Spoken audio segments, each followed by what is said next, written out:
And hello internet, Lord Ozono here. You see, the reason why I start doing YouTubing at the first place and why I start making videos was actually because of the guy that I'm going to talking about, and that will be SethTheProgrammer. You see, one of the reasons why I'm using my avatar instead of showing my true face and why am I actually doing all this power scaling of real life martial artists is because when I first saw videos of SethTheProgrammer in which he compared all kinds of fictional fighters to determine who is stronger than who, I said, hey, I could use my knowledge about martial arts to actually make a power scale of the real life fighter, just like him doing that.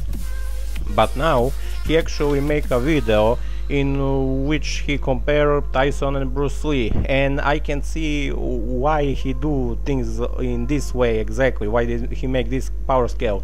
He claimed this is his real face, so this is clearly a person that values a strength more than anything, and I can see that he is MMA fan from the information that I could figure out on Twitter. But what exactly he say in his video, well, I will show you now. Let's see who fists are the fastest, yours or mine. With the introductions out of the way, we can now explore who would win between these two monsters who have both helped evolve, popularize, and define combat sports.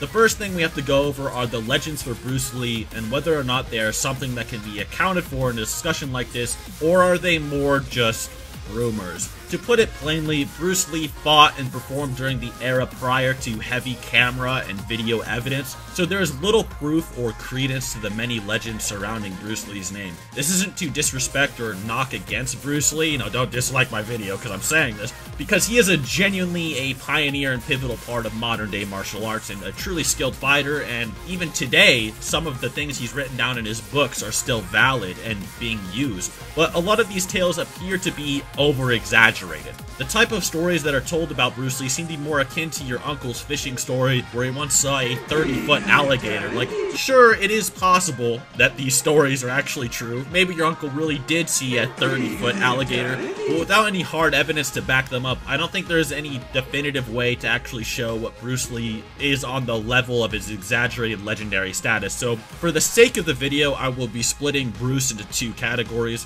One where we only use actual video or photographic evidence, and then a separate section where I will discuss legends Bruce Lee or author statements Bruce Lee, where all his myths/tales will be incorporated into play as well. You see, this is the common mistake that many people actually make when they are talking about Bruce Lee. They think that his mythical status is something paranormal, something that is only story-wise and never happened. But you see, there is nothing mythical about Bruce Lee. He would train like crazy until his body became strong as steel and he can perform a ridiculous superhuman feats. But what is actually interesting about it that is he never bragged about all these performance things that he can do at the first place. You didn't have to use a double when you moved into the motion picture world here. You did it all yourself. Can you break 5 or 6 pieces of wood with your hand or your foot? I'll probably break my hand and foot. As you can see here, Bruce Lee could easily break 3 bricks with the palm of his hands. So indeed, he can perform this easily, but he will not brag about this. That is just what he do, and he stopped on that. So basically, indeed, Bruce Lee can perform ridiculously OP things. Sparring videos with his students, the only real evidence that we have of his fights, he can launch a lightning-fast head kick from seemingly any position despite constantly crossing his legs while walking. He can also strike so fast that karate world champions can't even react to his strikes. He literally blitzes them like an anime character. Many question how well karate masters can use their strikes in an actual fight. I once got questioned when I brought this up, like, well, okay, well, that doesn't mean they can actually use it like in an MMA or boxing style fight. That's just how fast they are in their actual just sport. However, this is not important because karate point striking is mainly a speed contest regardless of its effectiveness in combat. Bruce Lee blitzing people known for intense speed or speed competitions with striking is still a feat that could probably transfer to his actual combat ability regardless. In terms of his precision and speed, he might actually outdo Tyson here. However, there's a massive disparity in their stats that makes it hard to believe this will do a tank like Tyson in just like that.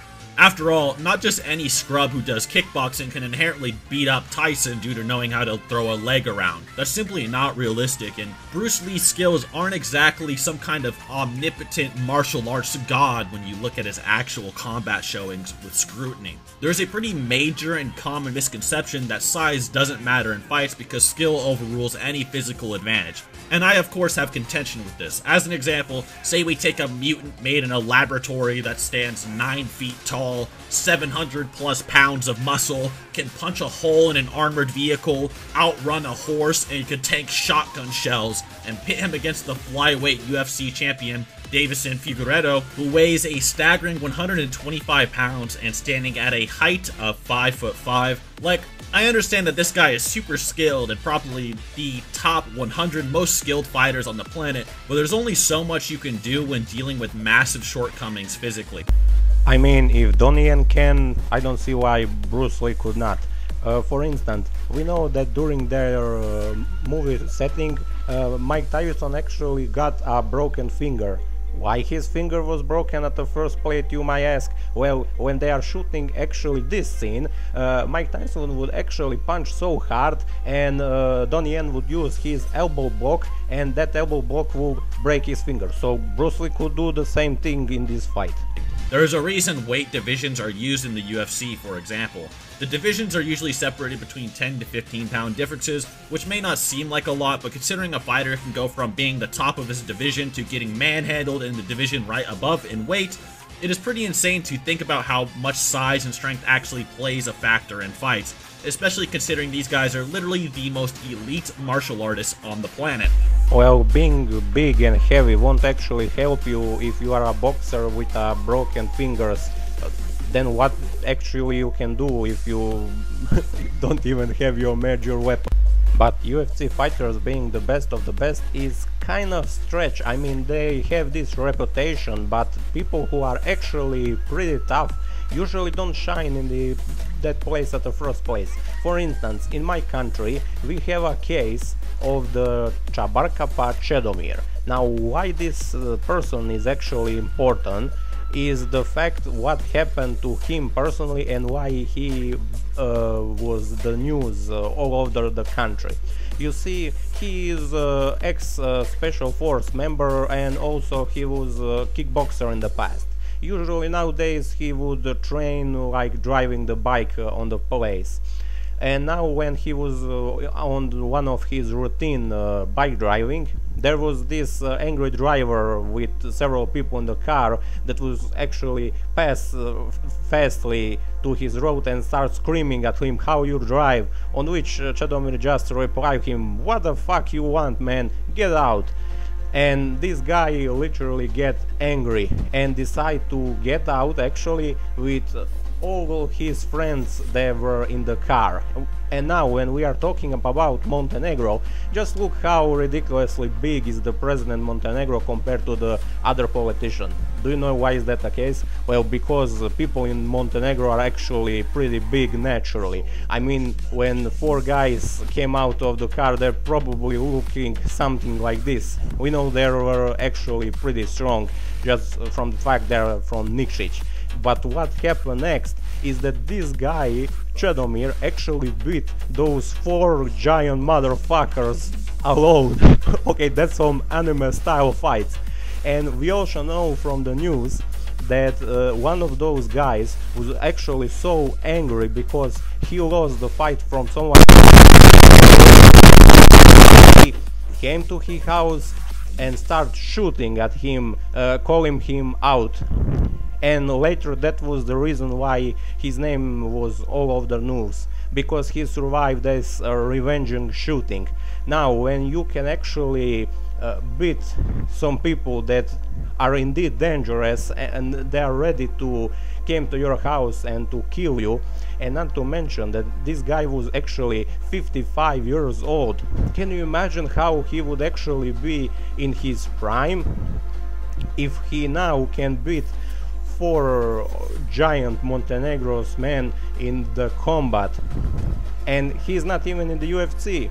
He works as a security guard, so no, not the most elite fighter in the world are in the UFC. Some of that are just doing ordinary maybe job. like extreme skill versus extreme weight difference is debatable, but the issue is there may not even be that much of a skill difference, if at all. Mike Tyson is probably a more skilled striker with his hands, even if he is potentially slower. Bruce Lee was getting tagged numerous times in his sparring match against a very unknown, non-tested amateur fighter. Well, the same thing happened to the Mike Tyson, so you can't really blame Bruce Lee because he was tapped a few times. There you go. It's on. I'm better next time. Tyson がダウンした。ページの右フックがカウンターパンチとなってタイソンの左顔面を捉えた。密着カメラは見た。 Not to mention, Mike Tyson was actually basically knocked down by his sparring partner, and Bruce Lee was actually on his leg, even so he was actually tapped by his sparring partner. Now imagine a prime Mike Tyson who is actually extremely fast and is extremely skilled and hits like a sledgehammer. The outcome might be a bit different than some 130-pound scrub hitting Bruce Lee in the face. Bruce Lee himself is stylistically a counter striker, and he leans in and waits for his opponents before he himself strikes. Mike Tyson has actually faced numerous counter-strikers throughout his career, including Tony Tucker, which he destroyed. The sheer weight and strength difference between the two already makes this fight super questionable for Bruce, but pairing that with a basically untested and unknown Bruce Lee against someone of Mike Tyson's caliber, fighting almost seems like murder. If we're being honest, Mike Tyson weighed in at around 220 pounds in comparison to Bruce Lee, who probably weighed something in the 130 to 140 pound range, would make a gap of around 80 pounds. Mike Tyson probably wouldn't even need to use his boxing. Really, he might even just be able to grab a hold of him and pin him to the ground, and there would be really nothing Bruce Lee could conceivably be able to do to stop it.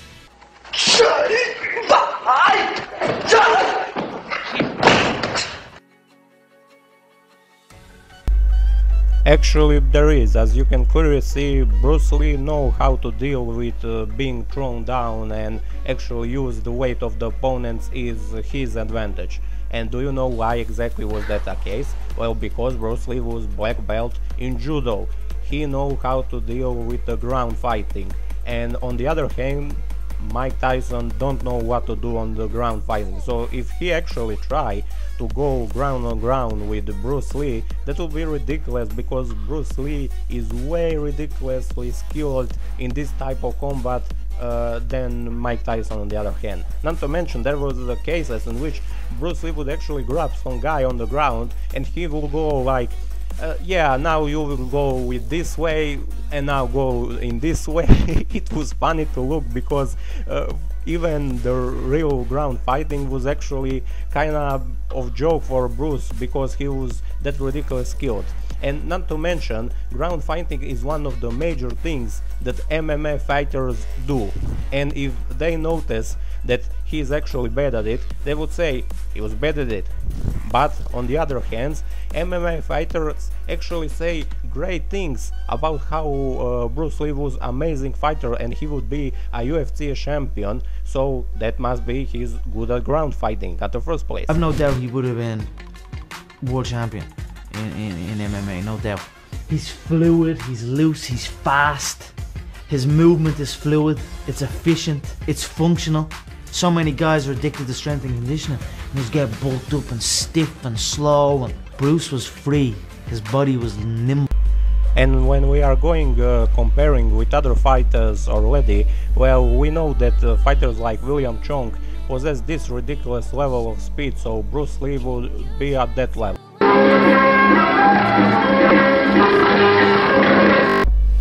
With his train of Kung Fu, like the Wing Chun style and the ridiculous speed that he developed there, he would be a big challenge for Mike Tyson. Not to mention, Bruce Lee actually knows how boxing works, because he alone train and fight in the boxing. For the other hand, here we see the famous boxer that was actually fight against Bruce Lee and lost in one of his combat in which he used actually boxing. And what is interesting is that Bruce Lee indeed was so ridiculously fast and strong that his name was in the media of that time, as you can see from this insert of the newspaper. Indeed, he beat this guy in the championship of King George school where this fight was happening. Because of the fact that Bruce Lee have boxing experience, he would constantly spar with other fighters. In that way he would find the weakness in the human fighting system, and he would find his own weaknesses. So he would not be here unexperienced guy who don't know anything about boxing because he came in fight with Mike Tyson. No, he would actually know exactly what to do, and he will have development plan in which way he can fight Mike Tyson. Not to mention his ridiculous speed was actually a real thing, nothing mythological about that. He could blitz professional black belts so ridiculous that it could not even react. So that is some animal level speed. Not to mention, he actually trained and spar with the same Korean Taekwondo master that was famous for training with Muhammad Ali, also great boxer legend. Don't you mean that Muhammad Ali would see that his style and his speed doesn't simply work for him and he would expose him if that was the case? But no, he was actually a good fighter, and that is why Muhammad Ali still trained with him. And when it came to the kicks, it's clear that Bruce Lee could easily spar with him and reach his speed alone. So indeed, Bruce Lee was strong and fast as it claimed to be. There is no myth in that. So if we're just giving an honest power scale of both Mike Tyson and a non-Legends based Bruce Lee, I think it's likely and safe to say that Mike Tyson curb stomps. Now, Legends Bruce Lee, author statements, got the guidebooks out, we got the data book, on the other hand, is a whole different animal. Legends Bruce Lee is not only faster than Mike Tyson, but he also punches harder than him, and this isn't even taking into account his kicks, which probably generate double the amount of force his punches do. The 45-pound sandbag feat mentioned earlier was done with a side kick. To give you clarification, here's what a side kick looks like when used by some of the best martial artists on the planet. You see that little nudge he did to keep his opponent away? That's a side kick. It's not even remotely damaging.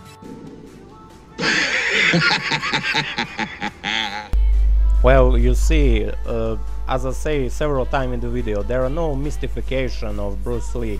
There are logical reasons why he was so powerful, and one of the keys was in his speed. As you could probably all know, he was so fast that his moves were actually invisible to the camera, and this was clearly the facts here. As you can see, the camera just registers a blur of his move, it doesn't even register the full movement. And because of this ridiculous level of speed, he could perform incredible level punch or kick.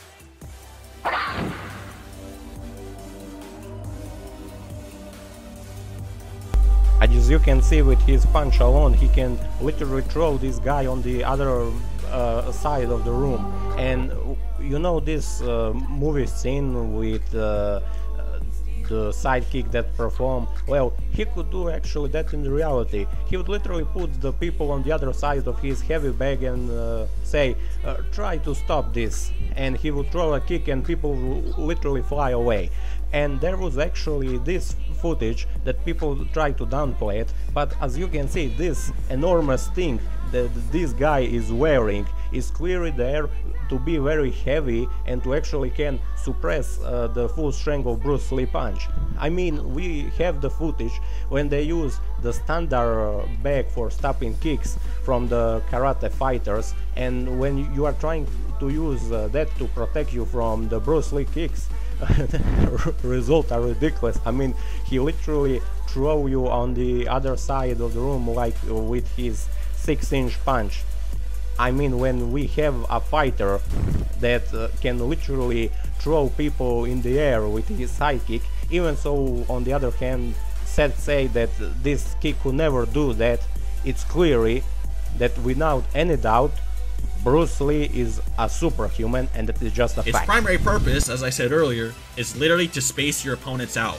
But Bruce Lee could apparently sidekick a sandbag in half while it was in midair. This kind of power would rival that of the strongest kick on earth, probably even surpassing it with just a nudge. That's on some Batman level martial arts. Now, Bruce Lee was also supposedly able to pierce an old can of Coke with 2 fingers in a single thrust, and old cans of Coke were actually made out of steel, not aluminum, so imagine what that would do to, like, your throat. Indeed, that was not mythology, that is something that he actually did. In the filming of his movie Big Boss, we can clearly see that he have these bandages on his finger. Now, why exactly he was wearing that is the fact that when he penetrates the Coca-Cola can, the sharp part actually cut his finger, and that is why he have to wear it. And indeed, those steel cans were way harder than modern day can of Coca-Cola. Not to mention, Bruce Lee know the tiger style kung fu. The tiger that start like a tiger, using claw to claw the face, or the beak of the crane to the eyes move.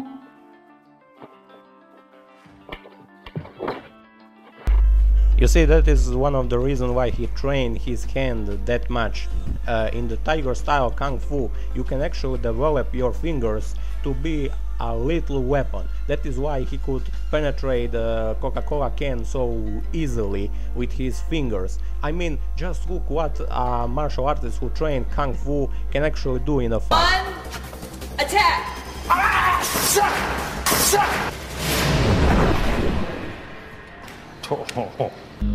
The strike actually shreds flesh and nearly tears the trachea out of the throat.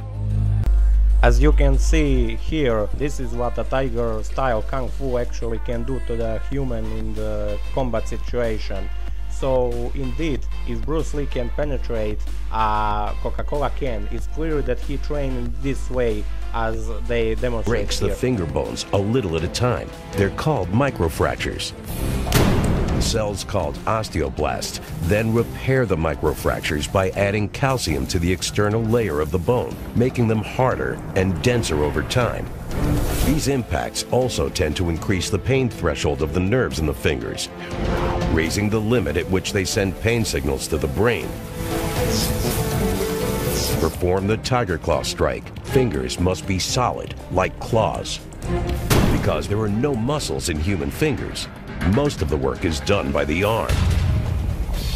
With the right training, the fingers are capable of actually tearing into flesh, similar to the claws of a tiger. With the incredible strength and speed that I show you of Bruce Lee, now he can actually perform this. Can you imagine him fighting Mike Tyson in a cage or the street fight, and suddenly in the middle of fight he do this?